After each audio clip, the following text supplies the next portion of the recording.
Alors, bonjour à tous, je reprends les vidéos tutoriel de Camo 75. Et la première vidéo, en fait, c'est pour lancer le tutoriel de la saison prochaine. Comment qui va être, moi je vais m'occuper donc du tutoriel sur les blindés. Et comme l'organisation que je propose, c'est que c'est qu'on arrive en septembre, que tout le monde arrive avec un blindé monté. Pour ceux qui n'ont pas l'habitude du montage, et ben on va faire ça par vidéo. Donc petite vidéo de ce type qui sera pas trop longue. Et et puis on s'appuiera aussi sur des salons Discord pour faire ça en direct avec les questions que vous pourrez poser éventuellement. Alors le matériel que j'ai pour monter, plus j'ai maquetté, moins j'ai de matériel. Donc j'ai une bonne pince coupante, de la colle très liquide parce que j'aime bien la colle liquide. J'utilise peu de colle en fait, ce qui me permet de réparer les erreurs éventuelles que je peux faire. De la colle liquide, bon ça c'est de la AK, mais comment Tamiya en fait, je crois que c'est bouchon vert clair, Mig en fait, etc. Pour enlever les petits pastilles d'éjection quand il y en a, j'utilise des scalpels. On peut aussi bien utiliser des cutters, mais moi j'aime bien les scalpels. J'ai 3 lames différentes. Alors une numéro 10, là c'est Swan Morton, c'est tout bib en fait. J'ai une numéro 10 qui est la lame ronde, une numéro 11 qui est la lame pointue, et une numéro 15 qui a une forme particulière qui permet un peu d'aller dans les infructuosités. J'ai une lime également, et puis j'ai du petit matériel, j'ai un forêt monté sur un manche, j'en ai même deux d'ailleurs, un petit outil pour fraiser, vous reconnaîtrez la gamme, c'est DSP, mais bon, il y a plein de fabricants qui en font. Ça fait gagner pas mal de temps. Un outil aussi qui est pas très cher pour le coup, c'est le Mr. Hobby G-Tool, ça s'appelle. C'est un truc pour polir aussi, qui fonctionne à pile, avec des petits patins de papier de verre qu'on fixe au-dessus et qu'on peut changer. C'est super pratique.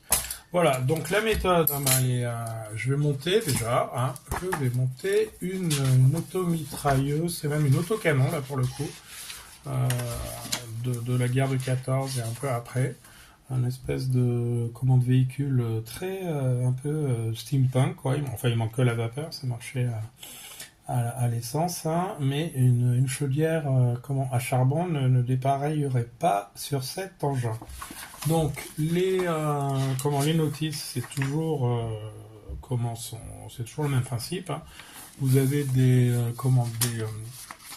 une signalétique pour ce qui ne doit pas être collé, les éléments qu'on colle en parallèle, les options là où il faut percer des trous, les éventuels détails qu'il faut enlever, et vous avez un schéma des grappes qui sont disponibles dans la boîte. Et ensuite, on passe directement à la notice au montage proprement dit. Là, on est sur une notice Copper State Model. Elles sont plutôt bien foutues. Elles sont inspirées des Wingnut Wings, c'est-à-dire en gris ce qu'on a déjà monté, en bleu les pièces qu'on doit poser. C'est plutôt bien fait. Alors, je recoince ma notice devant moi. Et on attaque avec les grappes. Donc ça utilise du très classique, c'est-à-dire des grappes qui sont conditionnées dans des sachets. Donc on enlève les sachets, on essaie de faire les choses avec précaution. Quand là on n'est pas dans le cadre on n'est pas dans un kit AFD Club avec une myriade de pièces très très fines. Donc mais c'est une bonne habitude à prendre de sortir les grappes des sachets en faisant un peu attention. On est sur un kit qui n'a pas beaucoup de pièces en fait, tout en ayant au final un aspect très détaillé. Plus détaillé par exemple peut-être que des kits Tamiya pour un nombre de pièces équivalent. Donc avec beaucoup moins de pièces que des kits Mini Art ou Mang, pour ne citer que ces deux marques. Donc moi j'ai pour habitude de sortir toutes mes grappes en fait, et Et voilà. Et donc, bah, alors c'est du très simple. Hein. Je vais simplement là vous, pardon, vous montrer comment se repérer dans la notice et enfin se repérer dans la notice, ça vous le savez. Surtout comment dégrapper et pardon. Donc là on a la pièce B4, donc on se réfère. Et alors la technique pour dégrapper, c'est on pose sa pince à plat sur la pièce et voilà. Vous voyez que c'est du. Alors, il faut être précis, évidemment. Bien appuyer la pince sur la pièce pour laisser le moins de plastique sur la pièce. Voilà, et on se retrouve donc avec une pièce qui est dégrappée, qui présente des petites irrégularités à l'endroit d'attachement de la grappe. Donc on va simplement enlever ça sur la main, hein, avec sa lime.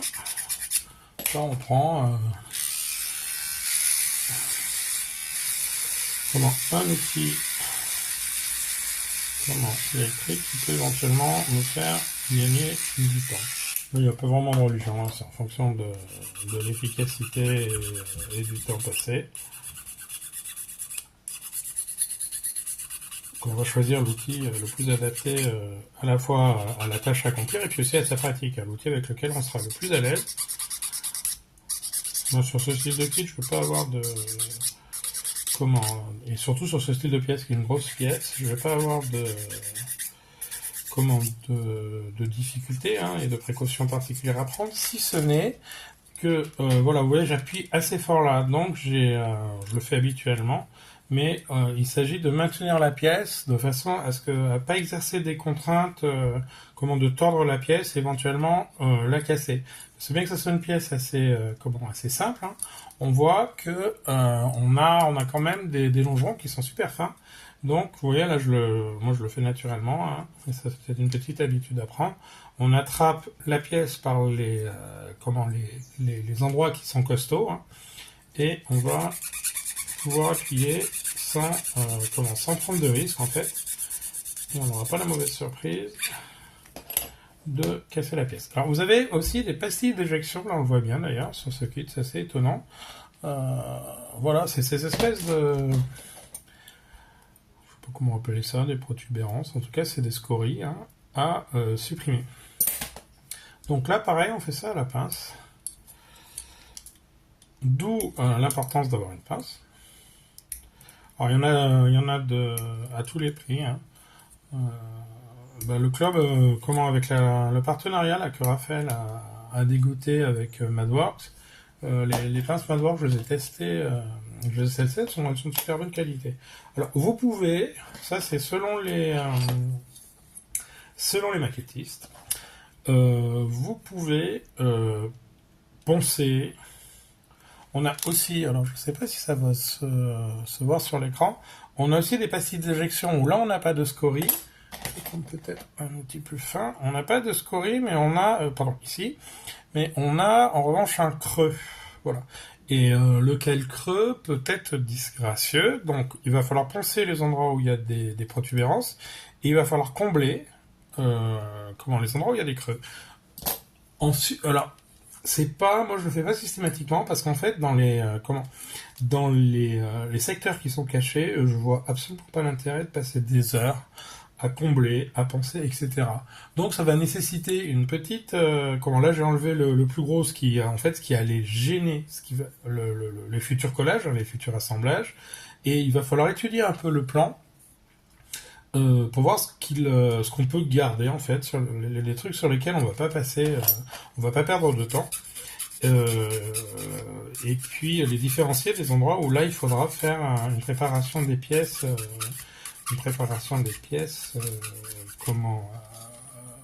importante, voilà, en enlevant ces pastilles d'éjection.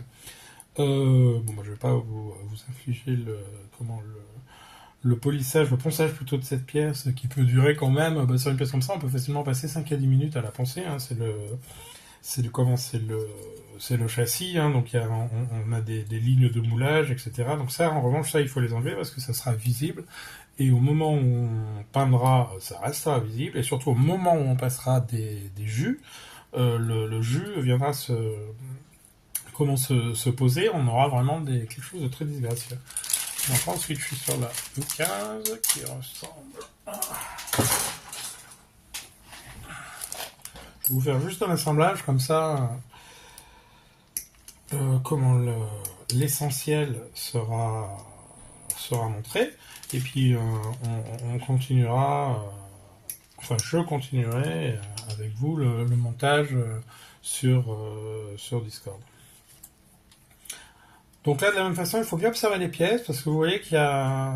Je sais pas du tout comment ça s'appelle, ces bazars là, c'est des carottes de moulage, je crois, qui font pas partie de la pièce. Donc il faut les enlever également. Moi, j'enlève au maximum avec la pince, hein, en gardant la pièce sur la grappe, parce que là, par exemple, une pièce qui est tout en longueur de ce type, et ben, plus longtemps elle reste sur la grappe, et moins on exerce des contraintes sur la pièce, mieux c'est.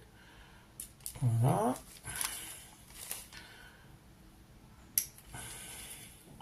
Vous voyez qu'on on tourne la grappe pour que la lame de la pince soit toujours orientée de cette façon et que le plat soit toujours du côté de la pièce qu'on va conserver.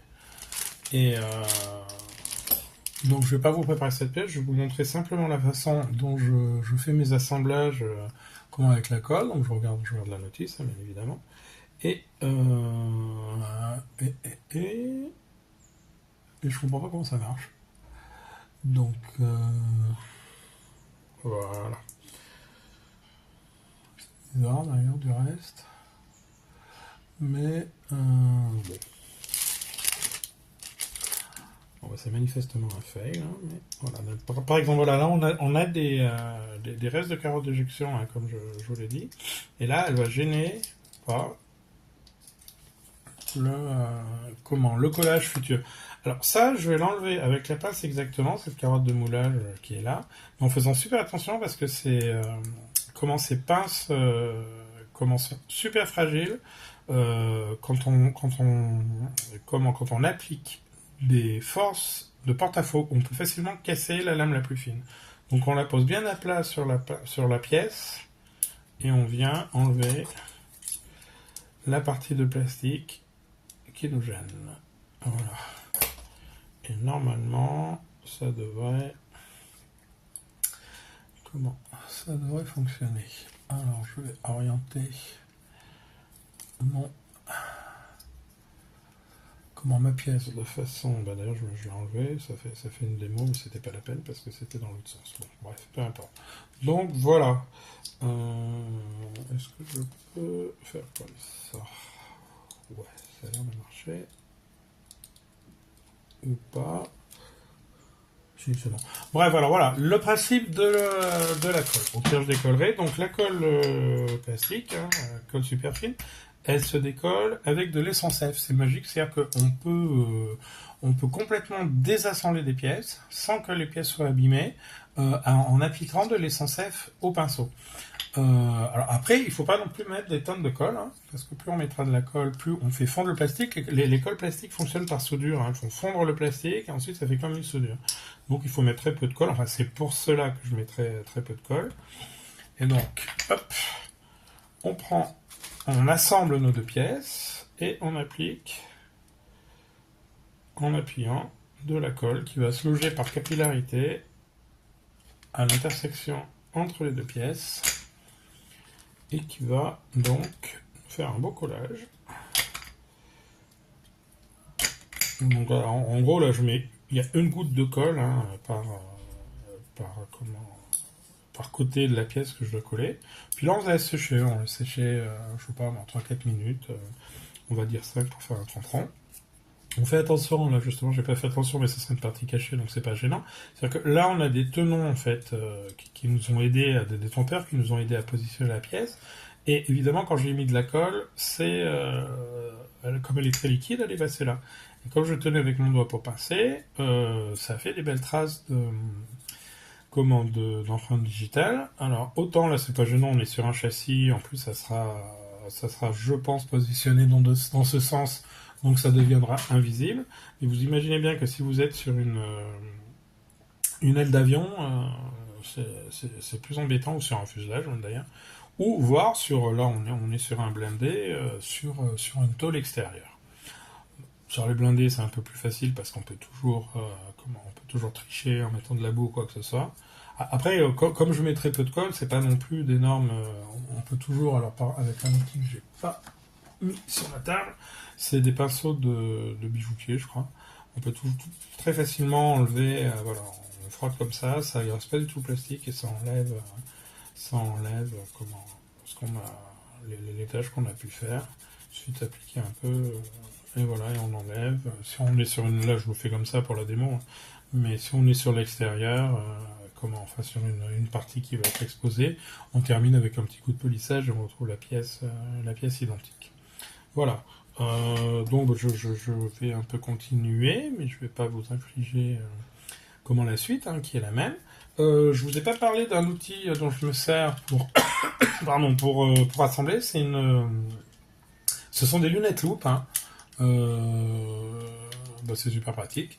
Donc moi je peux pas me maqueter sans vu mon âge, hein, puisque j'ai atteint l'âge vénérable et néanmoins très inconfortable, où plus on approche un objet de ses yeux, plus il est flou. mais mais même avec de bons yeux, même en étant jeune, je pense que l'usage de loupe peut être très sympa. On est sûr au moins, on voit bien ce qu'on fait. On est sûr de pas laisser passer des petites taches, justement des lignes de moulage qu'on aurait oubliées. Et c'est plus sympa de traiter ça au moment du montage que soit de l'oublier et de s'en apercevoir au moment de la peinture. C'est toujours oui, alors je vais dire embêtant pour pas dire un autre mot, hein. Et ou alors quand on fait des photos, c'est-à-dire que quand on fait des photos pour publier sur des forums ou des trucs comme ça, les photos, de simples photos avec un smartphone. Ceci dit, ça peut être intéressant de le faire parce que une photo en fait révèle le moindre défaut. Donc ça peut être intéressant de le faire pour soi. Justement pour checker en fait si on a fait une erreur ou pas. Et si on le fait pour un forum, c'est pareil en fait, hein, ça nous permet de corriger, de revenir. Voilà, je pense que j'ai fait le tour des bases vraiment, hein, des bases du montage. Je vais avancer un peu, puis je vous ferai peut-être une deuxième séance, soit en vidéo de ce type, soit on le fera sous forme de salon Discord pendant l'été, pour que le 21 septembre, hein, au premier jour de notre tutoriel blindé de la saison prochaine, on est tous entre les mains, pour ceux qui veulent y participer, un montage prêt à être travaillé. Voilà, et bonne maquette et amusez-vous bien.